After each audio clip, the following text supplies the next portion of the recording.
إنك حميد مجيد اللهم بارك على محمد وعلى آل محمد كما باركت على إبراهيم وعلى آل إبراهيم إنك حميد مجيد. چک دو کپڑا قبر. واجب الاحترام حاضرین و ناظرین کرام،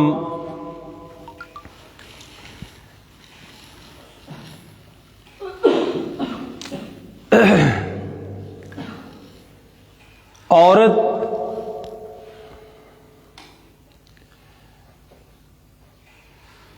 اولاد آدم میں سے ہے.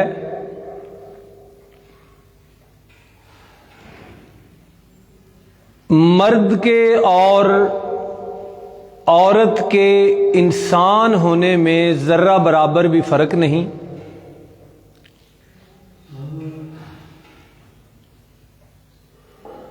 مرد جس طرح اللہ کی مخلوق ہے، اسی طرح عورت بھی اللہ کی پیدا کردہ ہے.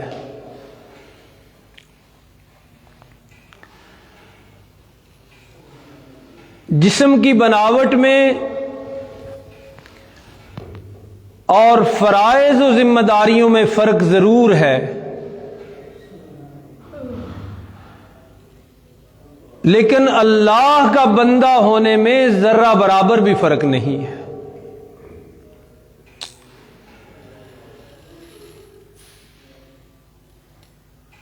مرد کی اپنی ذمہ داریاں ہیں، فرائض ہیں، ڈیوٹیاں ہیں، اور عورت کی اپنی ذمہ داریاں، فرائض اور ڈیوٹیاں ہیں.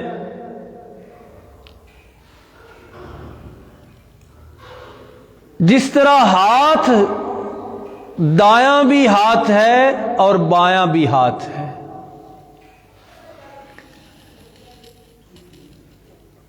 ہاتھ ہونے میں کوئی فرق نہیں، یہ بھی ہاتھ، یہ بھی ہاتھ، یہ بھی انسانی جسم کا حصہ، یہ بھی انسانی جسم کا حصہ.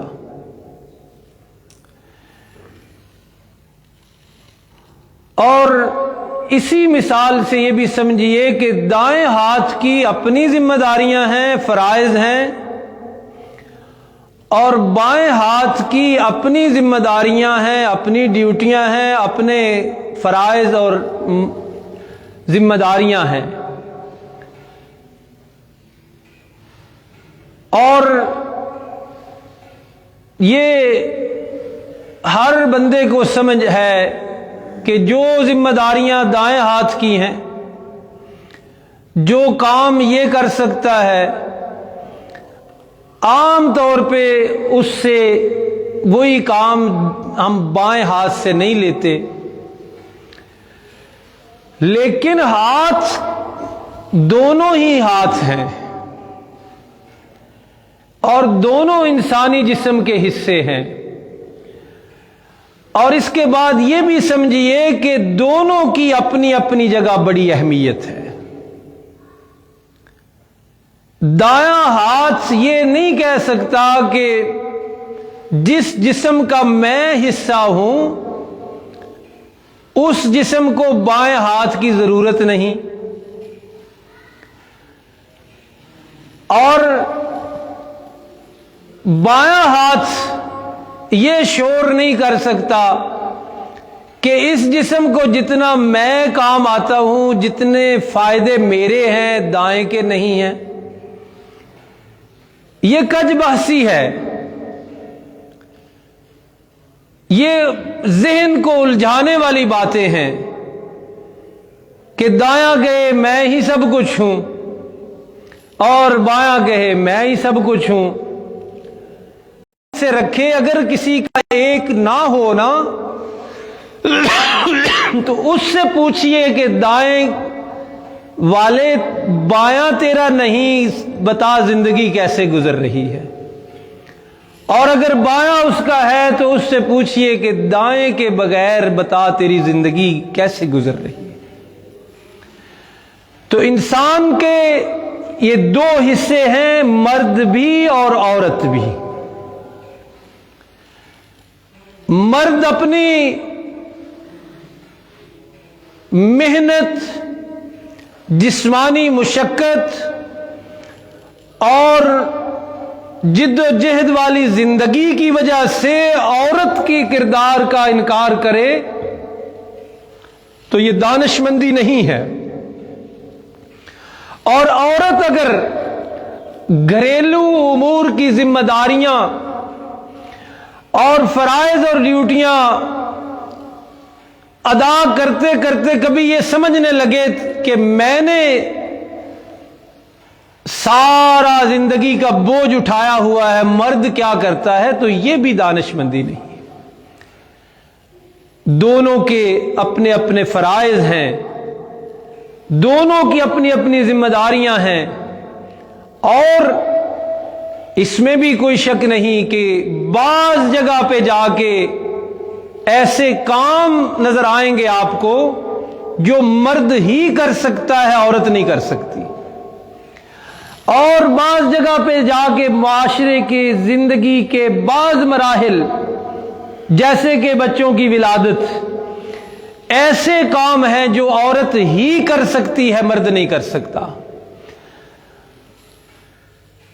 تو اسلام تو واضح ہے، اسلام اس حوالے سے بالکل یہی بات کر رہا ہے جو میں عرض کر رہا ہوں کہ نہ اس کی نفی نہ اس کی نفی، نہ اس کا کردار ختم زندگی میں نہ اس کا کردار ختم زندگی میں، دونوں کے اپنے اپنے فرائض ہیں، دونوں کی اپنی اپنی ڈیوٹیاں ہیں، عورت کی اپنے فرائض اور مرد کی اپنی ڈیوٹیاں، لیکن انسان ہونے میں بالکل برابر ہیں، اللہ کی مخلوق ہونے میں بالکل برابر ہیں، اور اللہ کے بندے ہونے میں بالکل برابر ہیں۔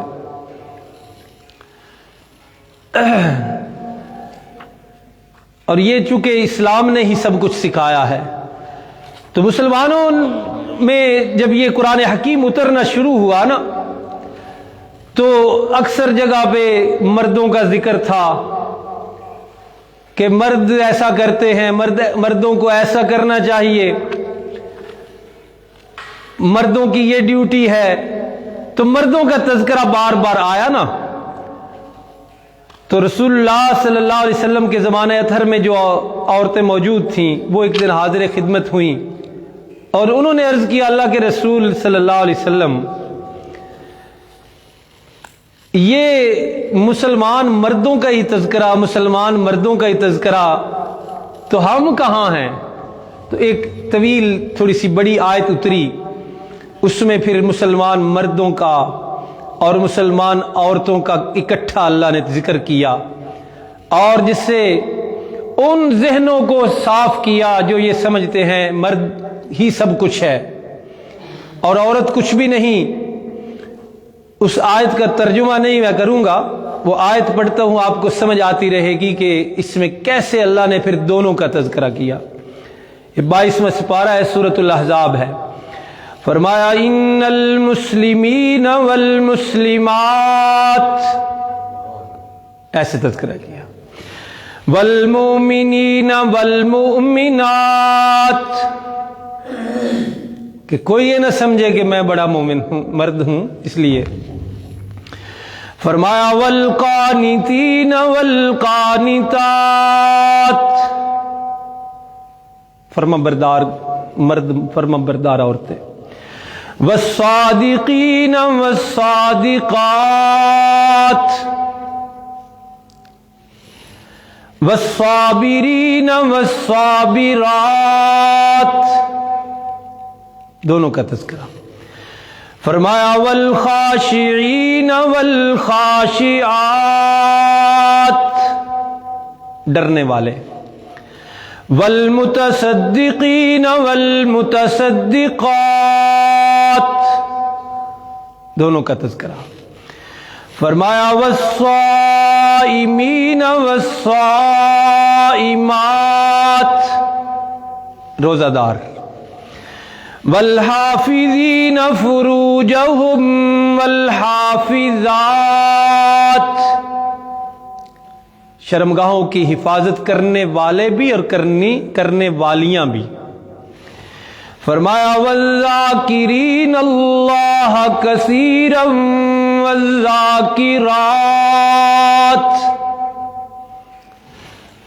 سب کا تذکرہ کیا، سب کے اعمال کا تذکرہ کیا، اور پھر برابر کر کے فرمایا اعد اللہ لہم مغفرۃ واجرا عظیما، جو مردوں کو اجر ملے گا وہی ان صفات والی عورتوں کو بھی ملے گا، برابر کر دیا۔ تو پھر خواتین، ہماری مائیں بہنیں پھر خوش ہوئیں کہ اللہ نے ہمارا بھی برابر کا تذکرہ کیا ہے۔ تو عورت کے 4 روپ ہیں بڑے اہم۔ عورت کبھی ماں نظر آتی ہے، کبھی بہن نظر آتی ہے، اور کبھی بیوی نظر آتی ہے، اور کبھی بیٹی نظر آتی ہے۔ اسلام نے ان چاروں کے بڑے ہی اعلی مقام طے کر دیے ہیں۔ تفصیلی تذکرہ تو بیٹی کا کرنا ہے، لیکن ماں کا تذکرہ ایک حدیث سے سماعت فرما لے۔ ایک صحابی نے جہاد پر جانے کی اجازت مانگی۔ جہاد بڑا اونچا عمل ہے، شہید کا خون کا قطرہ، میرے محبوب صلی اللہ علیہ وسلم نے فرمایا زمین پر بعد میں پہنچتا ہے، اس کے گناہ اللہ پہلے معاف کر دیتے ہیں۔ اتنا بڑا عمل ہے جہاد۔ لیکن میرے آقا صلی اللہ علیہ وسلم نے پوچھا ماں ہے؟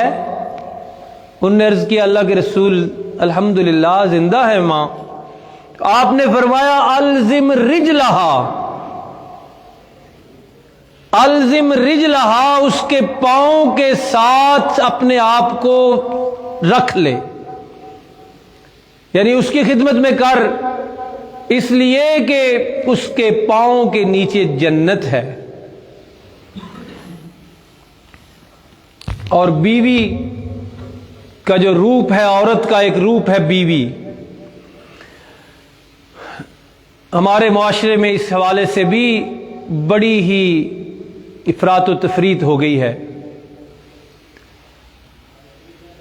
لیکن اللہ کے پیغمبر صلی اللہ علیہ وسلم کو اگر رہبر و رہنما ہم مانتے ہیں، عملی طور پر، زبانی طور پر نہیں، عملی طور پر، تو میرے آقا صلی اللہ علیہ وسلم نے فرمایا لوگوں خیرکم لأہلہ، تم میں سے بہتر وہ ہے جو اپنے گھر والوں سے بہتر ہے، ان کے ساتھ اچھا ہے۔ اور پھر آپ نے اپنے بارے میں فرمایا وَأَنَا خَيْرُكُمْ لِأَهْلِي، اور میرے بارے میں بھی سن لو کہ میں اپنے گھر والوں سے بہت ہی اچھا سلوک کرتا ہوں۔ آج نعوذ باللہ اس سے گالی دینا، اسے مارنا پیٹنا، اسے دھتکارنا، اسے تانے دینا، یہ مردانگی سمجھی جا رہی ہے۔ لیکن اللہ کے محبوب صلی اللہ علیہ وسلم کا نمونہ عمل یہ نہیں ہے۔ اور تیسرا روپ ہے بہن کا۔ عورت کا تیسرا روپ ہے بہن۔ اس حوالے سے بھی افراط و تفریط اور ظلم جاری ہے معاشرے میں، اور سب سے بڑا ظلم یہ ہے وراثت سے محرومی، اور بیان یہ کیا جاتا ہے، دلوائے جاتے ہیں کہ ہم نے اپنی مرضی سے بہنوں کا حصہ معاف کیا ہے، جی بھائیوں کو اپنا حصہ معاف کر دیا۔ تو میں اکثر پوچھتا ہوں، کبھی تاریخ میں ایسا بھی ہوا ہے کسی بھائی نے کہا ہو کہ میں اپنی مرضی سے خوشی سے بہنوں کو اپنا حصہ دیتا ہوں؟ ہمیشہ بہنیں ہی معاف کرتی ہیں۔ یہ ظلم ہے، یہ ناانصافی ہے، اور میرے دوست یاد رکھیں کہ وہ مال حرام ہے، وہ مال حرام ہے۔ میں بھی اسی معاشرے میں رہتا ہوں، آپ بھی، وہ دل کی رضا اور خوشی کا بیان نہیں ہوتا۔ وہ ان کو بتایا جاتا ہے کہ اگر آپ نے حصہ لیا تم نے اگر، تو پھر اپنا کھانا پکانا کرنا ہے، اس گھر میں نہ آنا اگر حصے لینے ہیں تو۔ مختلف ہتھ کنڈے استعمال کر کے ان کے ذہنوں میں بٹھایا جاتا ہے کہ اگر حصہ لینا ہے تو پھر سسرا آپ کا میکا ختم۔ تو وہ پھر بیچاری کیا کرتی ہے؟ بیان دے دیتی ہے۔ رسول اکرم صلی اللہ علیہ وسلم کا ارشاد سماعت فرما لیں، کسی ناقابل اعتبار مفتی کا فتویٰ نہیں ہے۔ آپ نے فرمایا کہ کسی مسلمان کا مال دوسرے مسلمان کے لیے حلال نہیں ہے الا بطیب نفسہ، ہاں وہ دل کی رضامندی سے کہے کہ جناب یہ آپ کا ہے تو پھر، اور اس میں خود کو دھوکہ نہ دیجئے۔ کبھی بھی کوئی بہن، کوئی اللہ ماشاء اللہ ہو بھی سکتی ہے، میں بالکل انکار نہیں کرتا، لیکن اکثر بہنیں جو بیان دے رہی ہیں وہ دل کی رضامندی سے نہیں دے رہی۔ اس لیے میں نے عرض کیا کہ وہ مال حرام ہے، اس پر پلنے والی نسلیں کبھی بھی دین کی وفادار اور آپ کی بھی وفادار نہیں ہوں گی۔ تمہارا لیے 3 روپ عرض کیے، وقت اسی پہ لگ گیا۔ چوتھا روپ آج اصل میں بیان کرنا تھا، اور وہ ہے بیٹی کا روپ۔ چونکہ آپ سب حضرات کو معلوم ہے، میاں والی کے علاقے میں ایک درندہ صفت انسان نے اپنی 5-6 دن کی بیٹی کو 5 فائر کر کے مار دیا ہے، اور اس کی تصویر دیکھی نہیں جات رہی تھی بچی کی۔ صرف 7 دن کی بیٹی، اور اسے 5 فائر سگے باپ نے مارے ہیں، اور درندگی کا نشانہ اور وحشت کا نشانہ بنا کے ظلم تشدد کر کے اسے قتل کر دیا ہے۔ اور کل میں نے پڑھا کہ اسی غم میں اس کی والدہ بھی فوت ہو گئی ہے جس نے اسے جنم دیا تھا۔ تو اس لیے یہ چوتھا روپ بیٹی کا روپ ہے، اور اس میں کوئی شک نہیں کہ مرد کی تحفظ اور حمایت کی بیوی کو بھی ضرورت ہے، اور فرما برداری ماں کو کی بھی ضرورت ہے کہ بچہ اس کا فرما بردار ہو، اور بہنوں کو بھی بھائیوں کے شجر سایہ دار کی ضرورت ہے، لیکن نو مولود بیٹیوں کو سب سے زیادہ ضرورت ہے تحفظ کی، اور اسلام نے بہت تحفظ دیا، بہت پیار کیا اسلام نے۔ رسول اکرم صلی اللہ علیہ وسلم کے صاحبزادے بچپن میں ہی فوت ہو گئے تھے، لیکن اللہ نے اپنی کسی حکمت کے پیش نظر آپ کی بیٹیوں کو بڑی عمریں عطا فرمائی۔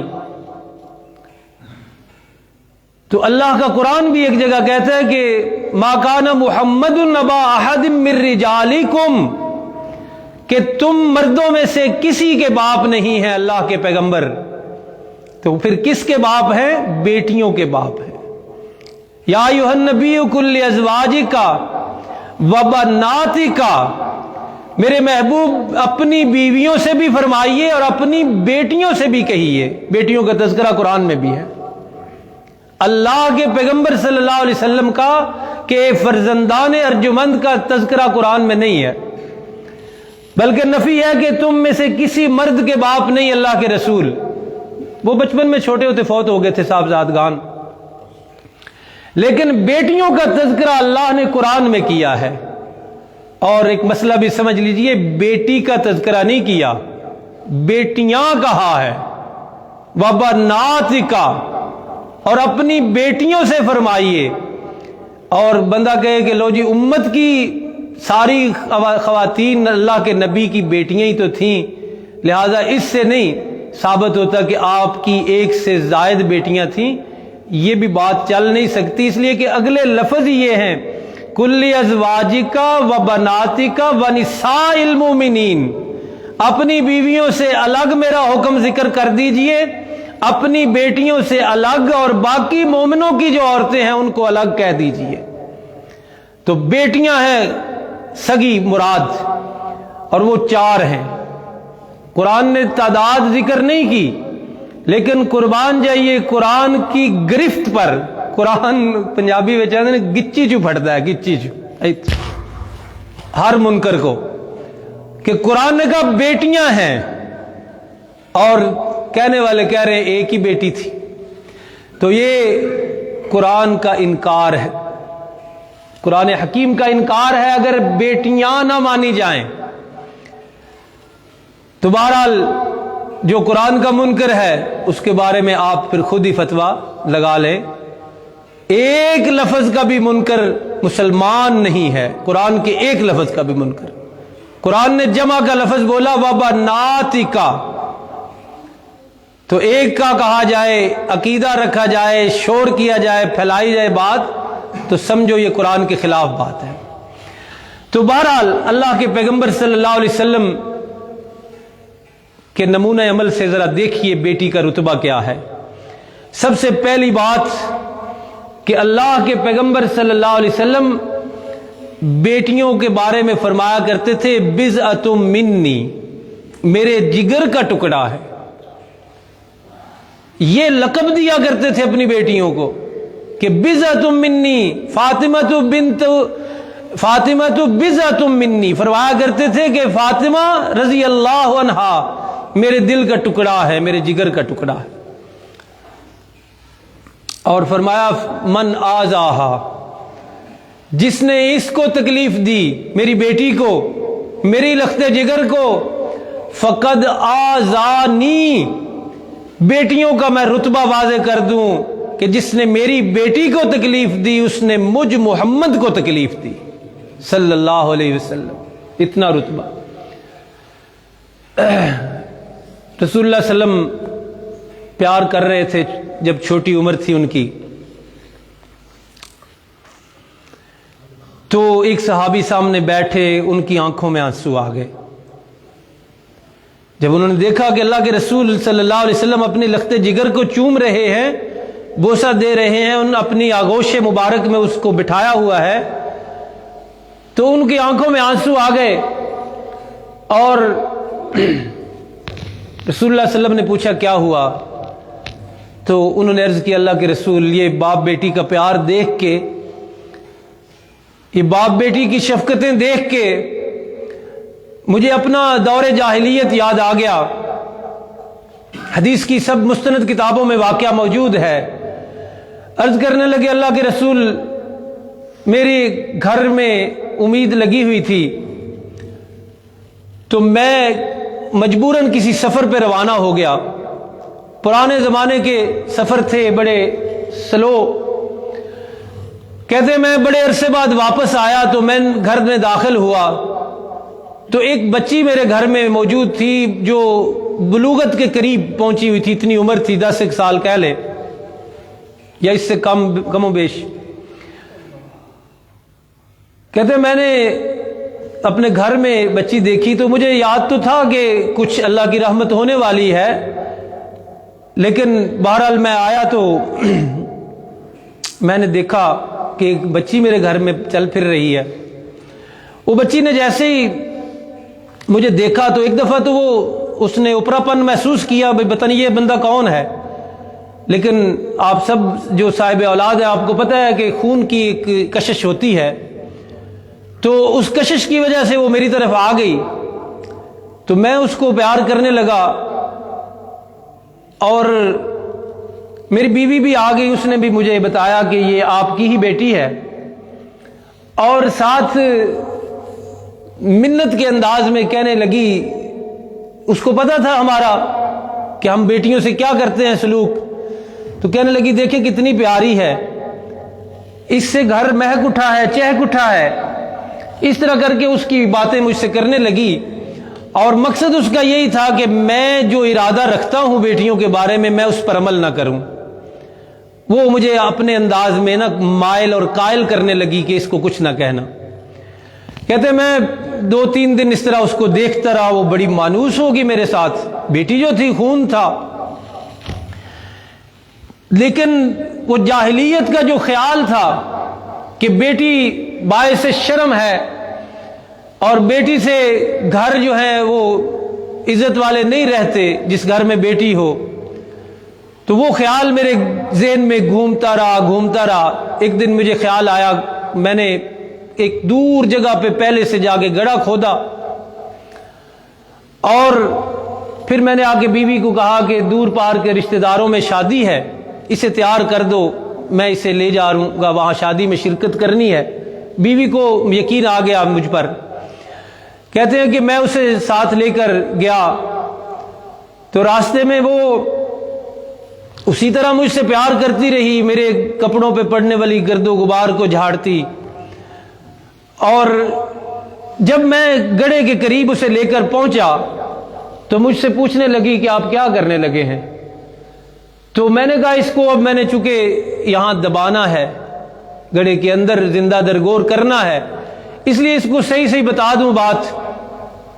تو میں نے اس کو کہا کہ میں نے تجھے اس میں دفن کرنا ہے، تو اس نے بڑی منتیں کی، میری بڑی آہذاری کی، لیکن چونکہ جاہلیت کا وہ خمار اور وہ شیطان مجھ پر غالب تھا، تو گڑھا کافی زیادہ تھا، یعنی باہر نہیں آ سکتی تھی، گہرا تھا۔ میں نے اس کو اس کے اندر پھینکا، اور کہتے ہیں کہ اس نے مجھے ایک بات بڑی عجیب اس وقت بھی کہی۔ اس نے مجھے کہا کہ اچھا آپ یہ میرے ساتھ کر تو رہے ہیں ظلم، لیکن ماں کو نہ بتانا، ماں کو یہ جا کے بتا دینا کہ جس شادی میں ہم گئے تھے ان رشتہ داروں نے کچھ دن کے لیے اسے رکھ لیا ہے، اس کو نہ بتانا۔ تو کہتے ہیں میں اس پر مٹی ڈالنا شروع کر دیا میں نے، اور وہ ایسے ہاتھ اوپر کر کے کھڑی رہی، یعنی اظہار کرتی رہی کہ میں ابھی زندہ بھی ہوں اور میرا ہاتھ ابھی مٹی سے باہر بھی ہے، لیکن کہتے ہیں مجھ پر وہ جاہلیت کا درندگی جو تھی وہ چھائی ہوئی تھی، میں نے اسے زمین کے اندر دفن کر دیا زندہ۔ یہ واقعہ رسول اللہ صلی اللہ علیہ وسلم کی بارگاہ میں انہوں نے سنایا، تو رسول اکرم صلی اللہ علیہ وسلم کی آنسو بھی جاری ہو گئے، تو وہ بھی رونے لگ گئے، ساری محفل ہی رونے لگ گئی۔ تو بہرحال یہ رسول اکرم صلی اللہ علیہ وسلم کے لائے ہوئے دین کا کمال ہے کہ اللہ کے پیغمبر صلی اللہ علیہ وسلم نے اس طرح پھر اس معاشرے کو کر دیا، اتنا انقلاب برپا کیا بیٹیوں کے حوالے سے کہ اللہ کے پیغمبر صلی اللہ علیہ وسلم کے اس انقلاب کی وجہ سے تاریخ عالم نے یہ واقعہ بھی پھر دیکھا کہ اسی بیٹی کی پرورش کے لیے قرآن اندازی کرنی پڑی مسلمانوں کو۔ ایک موقع ایسا آیا کہ ایک بیٹی کا سوال پیدا ہوا کہ اس کی پرورش کون کرے، تو اتنے لوگ کھڑے ہو گئے کہ قرآن اندازی کرنی پڑی کہ کون پرورش کرے گا۔ لیکن یہ جاہلیت اور جہالت آج پھر ہمارے سامنے آئی ہے، اور اس درندے نے درندگی کی انتہا کی ہے، پورا ملک ہی سوگوار ہے۔ تو اس لیے اس حوالے سے جو اسلام کی تعلیمات ہیں وہ سمجھنا ضروری ہیں، اور بیٹی کو جو رتبہ، جو شان اور جو مقام اسلام نے دیا ہے اسے سمجھنا ضروری ہے۔ اور دور جاہلیت میں جو ہوتا تھا قرآن نے اس کا ایک نقشہ کھینچا ہے، ذرا اس آیت کو بھی دیکھ لیجئے۔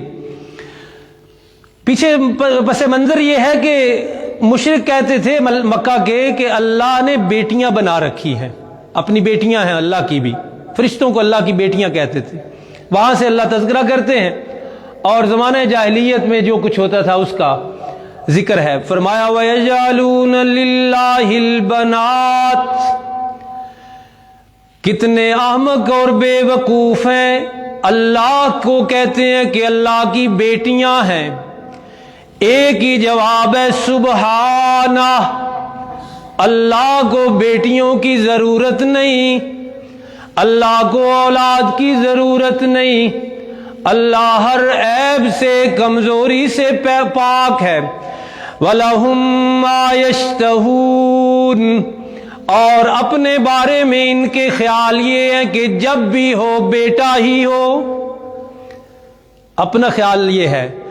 اور پھر اللہ نے زمانہ جاہلیت کا نقشہ کھینچا، فرمایا وَإِذَا بُشِّرَ أَحَدُهُم بِالْأُنثَىٰ، جب کسی کو بتایا جاتا ہے کہ تیرے گھر میں اللہ نے بیٹی دی ہے، سب سے پہلا کام ظل وجہہ مسودا، اس کا چہرہ سیاہ ہو جاتا ہے۔ بیٹی کے پیدا ہونے کی خبر پا کر چہرہ سیاہ ہو جاتا ہے۔ کیا ہمارے معاشرے میں بیٹی کی پیدائش پر اس گھر میں رویا نہیں جاتا؟ رویا جاتا ہے۔ ایک دوست بتا رہے تھے، کہتے میں اچانک ساتھ والے گھر میں رونے کی آوازیں آئیں، زاروں کتار رو رہی ہیں عورتیں۔ میں نے کہا پتہ نہیں اچانک کوئی فوتگی ہو گئی ہے۔ کہتے جا کے پتہ کیا تو کہتے بیٹی پیدا ہوئی ہے۔ اور یہ کوئی مجھ پر کوئی انوکھی وحی نہیں نازل ہوئی، آپ کو پتہ ہے معاشرے میں یہ ہوتا ہے۔ اور دوسرا اس کا حال یہ ہوتا ہے کہ وَهُوَ کظیم، وہ غصے سے بھر جاتا ہے۔ اور اس درندے نے بھی غصے میں سب کچھ کیا۔ قرآن نقشہ کھینچتا ہے بالکل صاف، غصے میں اس نے فائر کیے، غصے میں اس کو مارا۔ پھر جب پیدا ہو جاتی ہے پھر کیا کرتا ہے؟ قرآن کہتا ہے یتوارا من القوم من سوء ما بشر بہ، لوگوں کو بتاتا ہی نہیں کہ میرے گھر بیٹی پیدا ہوئی ہے، چھپاتا پھرتا ہے قوم سے، خوشی سے بتاتا ہی نہیں۔ ہمارے بھی الفاظ ایسے ہی ہوتے ہیں، بس اللہ نے جو کچھ دینا سے دے دیتا ہے۔ کوئی پوچھتا ہے، کسی کو پتا ہو کہ کچھ ہونے والا ہے تو آگے سے اس طرح جواب، جیسے کوئی نعوذ باللہ عذاب نازل ہوا ہے۔ پھر قرآن کہتا ہے یمسکہ علی ہون ام یدسہ فی التراب، اگر اسے رکھتا ہے تو بڑی بے عزتی محسوس کر کے رکھتا ہے، اگر زندہ رہنے دیتا ہے تو بڑی بے عزتی کے ساتھ سر نیچا کیا ہوا ہے، پتہ نہیں کیا ہو گیا۔ لیکن دوسرا کام ام یدسہ فی التراب، یا اسے مٹی کے حوالے کرنے کی کوشش کرتا ہے، جیسے میاں والی کے درندے نے کیا۔ تو جو میں نے شروع میں کہا نا احمق، وہ قرآن نے کہا ہوا ہے۔ قرآن آخر میں کہتا ہے لا ساء ما یحکمون، کتنی بے عقلی کے فیصلے کرتے ہیں یہ لوگ۔ اور یہ بے عقلی کے فیصلے ویسے تو قرآن نے اس طرف اشارہ کیا کہ اللہ کی بیٹیاں بناتے ہیں، اپنے لیے بیٹیاں نہیں مانتے، لیکن جس سے بیٹا چاہ رہا ہے وہ عورت ہے کہ مرد ہے؟ تو عورت کو ہی نہیں پیدا ہونے دے رہا، کہتا ہے عورت نہ میرے گھر میں آئے، بیٹی نہ پیدا ہو۔ تو جس سے بیٹے کی تمنا کر رہا ہے وہ کیا ہے؟ اگر اس کا باپ بھی اس دن فائر کر کے مار دیتا تو تو نے بیٹی یا بیٹا کدھر سے لینا تھا؟ رسول اکرم صلی اللہ علیہ وسلم کے ارشاد پر یہ بات ختم کرتے ہیں، ٹائم ہو جاتا ہے۔ بہرحال پورا معاشرہ سوگوار ہے، اور میرے وہ دوست جن کے پاس اللہ کی یہ رحمتیں موجود ہیں، وہ کبھی بھی اس میں اپنے آپ کو نیچا نہ سمجھیں کہ پتہ نہیں کیا ہو گیا ہے۔ اللہ کی رحمتیں ہوتی ہیں، اللہ کی رحمتیں۔ ہر کسی کے مقدر میں کہاں ہیں بیٹیاں، ہر کسی کے مقدر میں کہاں ہیں بیٹیاں، گھر خدا کو جو پسند ہو وہاں ہیں بیٹیاں۔ ہر کسی کے مقدر میں نہیں ہوتی۔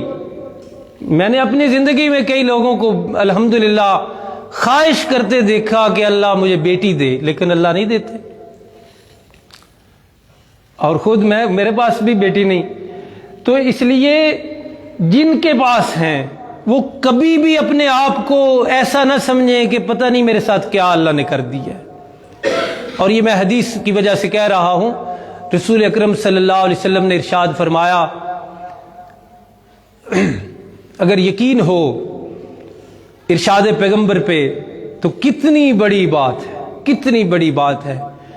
ایک حدیث پہلے سن لیجیے، آپ نے فرمایا کہ جو بندہ بیٹیوں یا بہنوں کے حوالے سے آزمائش میں آئے، بہنوں کا بھی تذکرہ ہے وہاں، کہ جو بندہ بہنوں اور بیٹیوں کے حوالے سے آزمائش میں آتا ہے، یعنی ان کی تعلیم، ان کی پرورش، ان کی شادی، ان کے نکاح اور نکاح کے بعد کی پریشانیاں بھی اپنے اوپر لیتا ہے، تو آپ نے فرمایا کہ وہی بیٹیاں، وہی بہنیں دیوار بن جائیں گی اس کے اور جہنم کے درمیان۔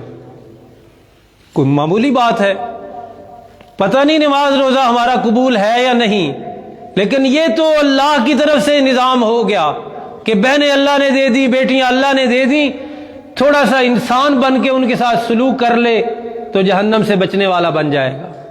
اور اس سے بھی بڑی حدیث مبارکہ جس پر ساری گفتگو کا اختتام کرنا چاہتا ہوں تاکہ بابرکت ہو جائے، اور ہمارے معاشرے میں یہ جو جاہلیت اور جہالت کے جراثیم دوبارہ سرایت کر رہے ہیں، پھیل رہے ہیں، ان کا کچھ خاتمہ ہو، اور کم از کم میرے سننے والے یہاں جو بیٹھے ہیں وہ بیٹیوں کے حوالے سے دل کھلے کریں اور پوری عزت و احترام کے ساتھ ان کے ساتھ پیش آئیں، وہ بہنیں ہوں تب یا بیٹیاں ہوں تب۔ میں نے عرض کیا کہ وقت کم ہے، ورنہ رسول اللہ صلی اللہ علیہ وسلم کا نمونہ عمل آپ کو بتاتا، بلکہ اشارہ کر دوں کہ رسول اللہ صلی اللہ علیہ وسلم اپنی بیٹی کی آمد پر کھڑے ہو کر استقبال کیا کرتے تھے۔ آپ کا رتبہ کتنا ہے، رحمت للعالمین ہے، امام الانبیاء ہیں، اور جب بھی سیدہ فاطمہ الزہرا رضی اللہ عنہ تشریف لاتی تو آپ کھڑے ہو کر ان کا استقبال کرتے تھے۔ وہ حاتم طائی کی بیٹی آئی ایک دن، تو رسول اللہ صلی اللہ علیہ وسلم نے وہ چادر آپ ان کے قدموں میں بچھائی جس چادر کا تذکرہ قرآن میں ہے، وہ چادر ان کے قدموں میں بچھائی۔ تو بہرحال ارشاد پیغمبر پر گفتگو ختم کرتے ہیں، اور یاد رکھنا دوستو کہ اللہ کے پیغمبر صلی اللہ علیہ وسلم نے فرمایا کہ جو ایک بیٹی کی پرورش کرے گا، 3-4 کی بھی بات ہے، لیکن آخر میں جا کے آپ نے فرمایا جو ایک بیٹی کی پرورش کرے گا، اچھا نام رکھے گا، اچھی تربیت اور اچھی تعلیم دے گا، اور اس کے ہر طرح کا حقوق ادا کرے گا اور اس کا خیال رکھے گا، آپ نے فرمایا قیامت والے دن آپ نے فرمایا وہ اور میں کہاتین، ایسے فرمایا کہ جیسے یہ 2 انگلیاں اکٹھی ہیں، وہ بندہ جو پرورش کرے گا ایک بیٹی کی بھی، تعلیم دے گا، اس کا خیال رکھے گا، اس کے فرائض ادا کرے گا، اس کے حقوق ادا کرے گا، اس کی پرورش کرے گا، اور اس کے سامنے اپنے آپ کو انسان بنا کے رکھے گا۔ یہ میں لفظ اس لیے بار بار بول رہا ہوں کہ انتہائی درندگی کی ہے، اس نے ظلم کی انتہا کی ہے، دیکھا نہیں جاتا۔ اور جو دوست بعد میں آئے ہیں شاید مجھ سے تو باخبر ہوں زیادہ کہ اس کی والدہ بھی اس غم میں فوت ہو گئی ہے۔ تو آپ نے اسی لیے فرمایا کہ بیٹیوں کی پرورش کرنے والوں کبھی بھی اپنے آپ کو کوئی ہلکا نہ سمجھنا، کوئی ایسا نہ سمجھنا کہ اللہ تم پر کوئی ناراض ہے، بیٹے نہیں دے رہا اور بیٹیاں دے رہا ہے۔ یہ جاہلیت کے تصورات اور خیالات ہیں، اور اسلام سے دور رہنے والی باتیں ہیں، اور دور رہنے کی وجہ سے پیدا ہوئی ہیں۔ اسلام تو کتنی بڑی بات کر رہا ہے کہ جہاں اور ساری دنیا کے لوگوں کی تمنا ہوگی کہ رسول اللہ صلی اللہ علیہ وسلم کا ساتھ نصیب ہو، وہاں آٹومیٹکلی اس بندے کو اللہ کے پیغمبر کا ساتھ نصیب ہوگا، جو بیٹیوں کا خیال رکھے گا، جو بیٹیوں کی صحیح پرورش کرے گا، ان کو صحیح تعلیم دے گا۔ اللہ رب العالمین ہمیں اسلام کے قریب ہونے کی توفیق عطا فرمائے، اور جہالت کے یہ جراثیم جو ہمارے معاشرے میں اسلام سے دور رہنے کی وجہ سے پیدا ہونے لگ گئے ہیں، اللہ ان سے ہماری حفاظت فرمائے، اور جن جن رشتوں کا تقدس اور ان کے احترام کا قرآن نے، اسلام نے ہمارے